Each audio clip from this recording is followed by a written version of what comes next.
มอบรับและเปิดนำไซต์ศูนย์ส่งเสริมกสิกรรมและพัฒนาชนบทแขวงเวียงจันทน์พิธีมอบรับและเปิดนำไซต์ศูนย์ส่งเสริมกสิกรรมและพัฒนาชนบทแขวงเวียงจันทน์ได้จัดขึ้นในวันที่ 8 เมษายน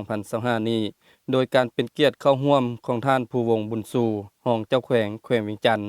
มีตั้งหน้าองค์การก้อยก้าประจำสาธารณรัฐประชาธิปไตยประชาชนลาวพร้อมด้วยภาคส่วนที่เกี่ยวข้องและบริษัทรับเหมาก่อสร้างเข้าร่วมท่านในว่าเซเติลรองหัวหน้าแขนงพัฒนาชนบทแผนกกสิกรรมและป่าไม้แขวงเวียงจันทน์ได้รายงานต่อพิธีว่าการก่อสร้างโครงการศูนย์ส่งเสริมกสิกรรมและพัฒนาชนบทแขวงเวียงจันทน์ในมูลค่า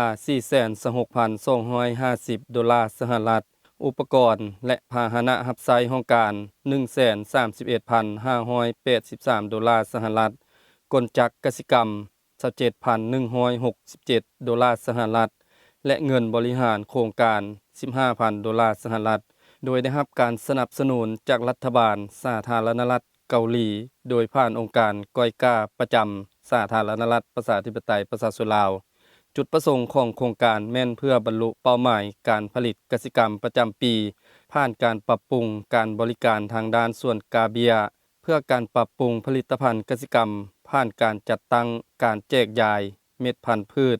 ให้เป็นระเบียบเหมาะสมและตอบสนองเม็ดพันธุ์พืชที่มีคุณภาพและเพื่อสร้างขีดความสามารถด้านกสิกรรมผ่านการฝึกอบรมอยู่ศูนย์ส่งเสริมกสิกรรมและพัฒนาชนบทแขวงเวียงจันทน์การก่อสร้างศูนย์ส่งเสริมกสิกรรมและพัฒนาชนบทแขวงเวียงจันทน์ตั้งอยู่บ้านปากแจงเมืองเวียงคำโดยมีมูลค่า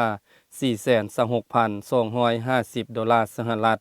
มีห้องการ3ห้องห้องประชุม2ห้องหอพักนักสัมมนากร8ห้อง